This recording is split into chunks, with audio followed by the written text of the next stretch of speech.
নারীদেরকে গণধর্ষণে টেনে নিয়ে যাওয়া, তাদেরকে হত্যা করা, মুক্তিযোদ্ধাদেরকে ধরিয়ে দেওয়া সহ এহেন কোনো কাজ নাই, এহেন কোনো পাশবিক কাজ নাই যেটা এই আলবদর, আল শামস এরা কেউ করে নাই, আর শান্তি কমিটির এরা কেউ করে নাই। এদের নেতৃত্বে কিন্তু একসময় ইসলামী ছাত্র সংঘে ছিল। সেই ইসলামী ছাত্র সংঘে 1977 সালের যে ইসলামী ছাত্র শিবির তাদের প্রথম কমিটিতে নেতৃত্বে আসছে। ফলে এই ধরনের ওই বুজরুকে কথাবার্তা তো আসলে আমাদের বলে লাভ নেই। এই রাজনীতিটাই আপনারা করেন, এবং না হলে তো আপনি 5 আগস্টের রাজাকারদের ছবি দেখাতেন না। ফলে সেই জায়গা থেকে শিবির তো আসলে প্রার্থিতা করারই কোনো যোগ্যতা নেই, কোনো রাইট নেই, কোনো অধিকার নেই, সেটার এখানে রাজনীতি করার কোনো অধিকার নেই। একইভাবে শুধু আমি শিবিরের ক্ষেত্রে বলছি বিষয়টা এরকম না, একপেক্ষিকভাবে গেছে। তো ছাত্রলীগের যে জুলিয়াস সিজার, সেও যখন ভিসির কাছ থেকে ভিপি পদের জন্য মনোনয়ন জমা দিয়েছেন, তখনও আমরা তার বিরোধিতা করেছি, কারণ তিনি তো ছাত্রদেরকে নিপীড়ন করেছেন, ছাত্রলীগের সন্ত্রাসী রাজনীতির প্র্যাকটিস করেছেন। ফলে আমাদের ডাকসুতে আমরা এমন কোনো প্রার্থিতা চাই না যারা সন্ত্রাসের রাজনীতি করে, যারা গণহত্যার রাজনীতি করে, যারা গণহত্যাকারীদের ডিফেন্ড করে কথা বলে। ফলে আমরা সেই জায়গা থেকে অবশ্যই যে রিট করেছেন তিনি যুক্তিযুক্ত কাজ করেছেন, আমরা সেই জায়গা থেকে মনে করি তার রিট করার রাইট আছে, সে রিট করেছে। আমি প্রশাসনের সাথে ছাত্রলীগের মতো পেশি শক্তির রাজনীতিও করতে যাব না, ছাত্র শিবিরের মতো রক্কাটা রাজনীতি আমি করতে যাব না। আমি যেটা করতে পারি একটা বিষয় হচ্ছে, কোনো প্রার্থী যদি আইনানুগভাবে অবৈধ কোনো কাজ করে থাকেন বা তার পূর্বতন কোনো হিস্ট্রি যদি এরকম হয়ে থাকেন, তাহলে সেই বিষয় নিয়ে অন্য কোনো প্রার্থীর আপত্তি করার রাইট তো তার আছে। সে জায়গা থেকে উনি রিট করেছেন। ফলে কেন তিনি এই সময় এসে রিট করেছেন বা তার বিবেচনা কী, সেটা সব থেকে ভালো তো যিনি রিট করেছেন তিনিই বলতে পারবেন। তবে সেই জায়গা থেকে আমি মনে করি যে তার রিট করার অধিকার আছে, সে রিট করেছে।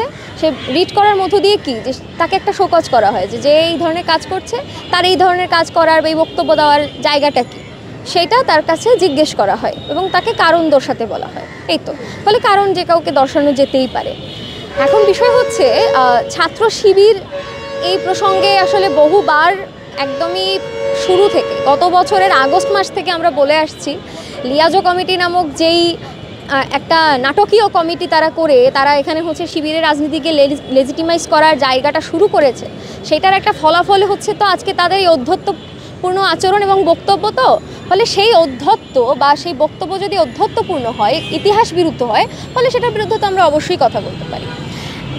প্রথমত বিষয় হচ্ছে যে আপনারা জেনে থাকবেন, ডাকসুর গঠনতন্ত্রের লক্ষ্য এবং উদ্দেশ্যের 2-এর কতে স্পষ্টভাবে বলা আছে যে 71-এর যে মুক্তিযুদ্ধ, সেই মুক্তিযুদ্ধের স্পিরিট, সেই মুক্তিযুদ্ধের মূল্যবোধ, সেটার সাথে সমুন্নত রেখেই হচ্ছে যে এই ডাকসু সেটা মার্চ করবে, সেটা ফর্ম করবে।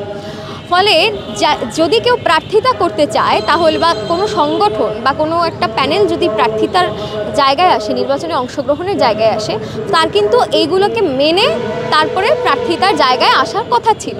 কিন্তু আমরা কি দেখেছি? আমরা দেখেছি যে আপনারা জানেন তফসিল ঘোষণা হয়েছে গত মাসের 29 তারিখের দিকে, 29 তারিখের দিকে, আর তার 5 দিন পরে 5ই আগস্টে, এই মাসেরই 5ই আগস্টে রাজাকারের ছবি টিএসসিতে তারা প্রদর্শন করেছেন। এটা কি অধ্যত্ত না?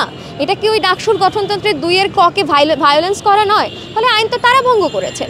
এখন যদি কেউ আইন ভঙ্গ করে থাকেন, এখন যদি তার রাজনীতি বাংলাদেশের এই মৌলিক পয়েন্টগুলোর সাথে সাংঘর্ষিক রাজনীতি হয়ে থাকে, সেটা নিয়ে যে কোনো শিক্ষার্থীর, যে কোনো নারী পুরুষের, যে কোনো জায়গা থেকে, যে কোনো প্রার্থীর হোক, ভোটারের হোক, সে রিচ করতে পারবেন, সে তাকে শোকজের জায়গায় নিয়ে আসতে পারবেন, তার এই ধরনের কাজগুলোকে বলতে পারবেন। গতকালকে এখানে যে ওপেন ডিবেট সেশনের আয়োজন করা হয়েছিল, সেখানে মুক্তিযুদ্ধ ও গণতান্ত্রিক বিষয়ক আন্দোলন এই যে সম্পাদকীয় পদের প্রার্থীরা একটা ওপেন ডিবেটে অংশ নিয়েছে। সেখানে একজন শিক্ষার্থী 71-এর প্রশ্নে শিবিরের যে ভূমিকা, সেখানে সেই প্রসঙ্গে যখন প্রশ্ন করা হয়েছে, তখন কিন্তু শিবিরের সমর্থিত প্যানেলের ঐক্যবদ্ধ শিক্ষার্থী জোটের যে ফাতিমা তাসনিম জুমা, তিনি ভীষণ কর্কশ আচরণ করেছেন। তিনি কিন্তু যুক্তি দেখান নাই। তিনি ওখানে অধ্যত্বপূর্ণভাবে বলছেন যুদ্ধাপরাধীদের বিচার নাকি মব দিয়ে করা হয়েছে। আমরা ফাতিমা তাসনিম জুমার কাছে আসলে বুঝতে চাই মবের সংজ্ঞা আসলে কি। মানে যে আমার এখানে দেশে গণহত্যা চালিয়েছে, তার বিচার চাওয়াটা যদি মব হয়, তাহলে কি আপনি প্রকারান্তরে হাসিনাকে ডিফেন্ড করছেন না? আপনি আপনার রাজনীতি দিয়ে হাসিনাকেই ডিফেন্ড করেন, আপনি এখানে আপনার রাজনীতি দিয়ে যে কোনো গণহত্যাকারীকে ডিফেন্ড করেন, আপনি আপনার রাজনীতি দিয়ে যে কোনো, সেটা আমার দেশের না, সেটা আপনি তাহলে তো ইসরায়েলেরও ডিফেন্ডকারী কেন? কিভাবে বলছি, ৭১-এ আমার দেশে যারা নির্মমভাবে হচ্ছে একটা বিষয়, যেটা কিছুক্ষণ আগে ছাত্রদল একটি সংবাদ সম্মেলনে বলল আসলে যে এরা ছাত্র শিবিরকে উদ্দেশ্য করে যে তারা বারবার মুক্তিযুদ্ধের চেতনাকে বারবার আঘাত করতেছে এবং যারা এই কটাক্ষ করতেছে মুক্তিযুদ্ধের আগে একজনকে প্লেন হাইজ্যাকার বলেছে, হ্যাঁ, বিশিষ্ট মন্ত্রীকে প্লেন হাইজ্যাকার বলেছে, তারপরে আরও বেশ কয়েকটি বিষয় তারা উল্লেখ করে আসলো। তো এই বিষয় নিয়ে আপনারা ঐক্যবদ্ধভাবে কোনো আসলে পদক্ষেপ নেবেন কিনা? না, ঐক্যবদ্ধভাবেই দেখেন, আমরা তো আসলে পেশি শক্তির রাজনীতিটাও করি না, আমরা মব ক্রিয়েটিং পলিটিক্সটাও করি না। আমরা সর্বোচ্চ যেই কাজটা করতে পারি, যেটা আমাদের গণতান্ত্রিক স্ফিয়ারের সাথে সামঞ্জস্যপূর্ণ, সেটা কি হতে পারে, আমরা শিক্ষার্থী বা প্রার্থীর দিকে আঙুল না তুলে যারা যেই নির্বাচন কমিশন চূড়ান্ত প্রার্থী তালিকাকে অনুমোদিত করেছেন, তারা খোদ গঠনতন্ত্রের বিরোধিতা করেছেন, বিরোধিতা করেই তাদের প্রার্থী তালিকা দিয়েছেন। জয়নুদ্দিন সরকার তন্ময়, যিনি মুক্তিযোদ্ধা মতিউর রহমানকে করেছেন, হাইজ্যাকার বলেছেন, তার চূড়ান্ত তালিকায় প্রার্থীতার নাম আসে কি করে? সেটা কি এই নির্বাচন কমিশন, এই নির্বাচনী আয়োজনে যারা যুক্ত ছিলেন তারা দেখেন নাই? ফলে এটা তো প্রশাসনের মদতেও কিছুটা হচ্ছে। ফলে এই যুক্তি, বাংলাদেশের এই হিস্ট্রি, যেটার সাথে ছাত্র শিবির কোনোটাই আর রাজনীতি করার জন্য উপযুক্ত না। ফলে আপনারা সেই জায়গা থেকে তাদেরকে কোনো দিতে পারেন না, স্পেস দিতে পারেন না। আমরা ওই জায়গা থেকে যেটা করেছি, প্রেস কনফারেন্স করেছি, আমরা যে মিটিংগুলো তারা করেছে, এই তফসিল ঘোষণার আগে থেকেই আমরা বলেছি যে প্রশাসন আমাদেরকে দফায় দফায় শিবিরের সাথে মিটিং করানোর চেষ্টা করেছে, আমরা ওই মিটিং ওয়ার্কআউট করে চলে এসেছি এবং আমরা আমাদের যুক্তিগুলোকে উত্থাপন করে চলে এসেছি। সর্বোচ্চ আমরা এটাই করতে পারি, ফলে এটাই আমাদের আছে। একটা বিষয়কে ধরেন, এই শিবির ডিসেম্বরে তাদের ছাত্র সংবাদে একটা লেখা ছেপেছিল, সেটা মুক্তিযুদ্ধে অংশগ্রহণ করা মুসলমানদের জন্য একটা ভুল ছিল, আফগানি আহমেদের লেখায়। আমি খুবই সংক্ষেপে বলছি, কোট আনকোট করে আমি কথাটা বলছি না, আপনারা দেখে নিন। সেইটার প্রতিবাদ কিন্তু আমার ক্যাম্পাসের, আমার ডিপার্টমেন্টের আমার সেই সহপাঠী করেছে, সে কোনো সক্রিয় রাজনীতি করেন না, কিন্তু সে তো প্রতিবাদ করেছে।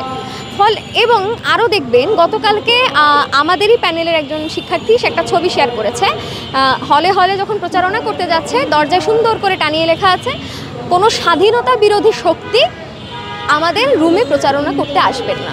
ফলে এখানে খুবই স্পষ্ট, আমাদের স্টুডেন্টরা আসলে ছাত্র শিবিরকে গ্রহণযোগ্যতা দেন না। এটা ওই প্রশাসন কিছু কিছু জায়গায় তাকে স্পেস তৈরি করার চেষ্টা করছে। এবং আপনারা খুব ভালো করে জানেন যে একটা বিজ্ঞপ্তি এসেছে, সেটা আগামী 7 থেকে 10 তারিখ পর্যন্ত তারা এই ক্যাম্পাসকে বন্ধ ঘোষণা করেছে। যখন প্রার্থী এবং ভোটার উভয়ই দাবি করেছিল যে নির্বাচনের সময় পরীক্ষাটা না দিতে, কিন্তু ক্লাসটা চলতে, তখন কিন্তু তারা এগুলো কিছু বিবেচনা করেন নাই। তখন কিন্তু তারা ছাত্রদের সুযোগ সুবিধার কথা বিবেচনা করে নাই, মানসিক চাপের কথা বিচার করেন নাই। আমরা কিন্তু ঠিকই এখন আমাদের পরীক্ষা কমপ্লিট করে ফেলেছি। হঠাৎ কথা নাই বার্তা নেই, ক্লাসও বন্ধ, পরীক্ষাও বন্ধ, এটা কিন্তু কোনো ভালো কথা নয়। এটার মধ্য দিয়ে যেটা হবে, একটা অধিক সংখ্যক শিক্ষার্থী তারা মনে করছেন বাড়ি চলে যাবে, তারা ভোট দিতে আসবেন না, এবং একটা ফাঁকা মাঠে গোল দেওয়ার মতো তারা আয়োজন করার চেষ্টা করছে। ফলে এই ধরনের অদূরদর্শী যে সিদ্ধান্ত, বা একটা নির্দিষ্ট গোষ্ঠীকে, একটা নির্দিষ্ট প্যানেলকে, একটা নির্দিষ্ট মানুষকে স্পেস তৈরি দেওয়ার যেই একপাক্ষিক আয়োজন, সেটার আমরা নিন্দা করি। এবং লেভেল প্লেইং ফিল্ড তারা নষ্ট করেন, সেনা মোতায়েনের সাথে আমরা বিরোধিতা করি, সেগুলো নিয়ে কথা বলেন। আর এই ছাত্র শিবির নিয়ে যে রিট করা হয়েছে, সেটা আমি মনে করি যুক্তিযুক্ত ছিল। আমরাও স্টুডেন্টরা এই শিবিরকে সমর্থন করছি। ধন্যবাদ। আমি ঢাকা বিশ্ববিদ্যালয়ের দর্শন বিভাগে পড়াশোনা করছি। অপরাজয় ৭১, অদম্য ২৪ প্যানেল থেকে কেন্দ্রীয় সংসদে এজিএস পদে নির্বাচন করছি। আমার ব্যালট নম্বর ১।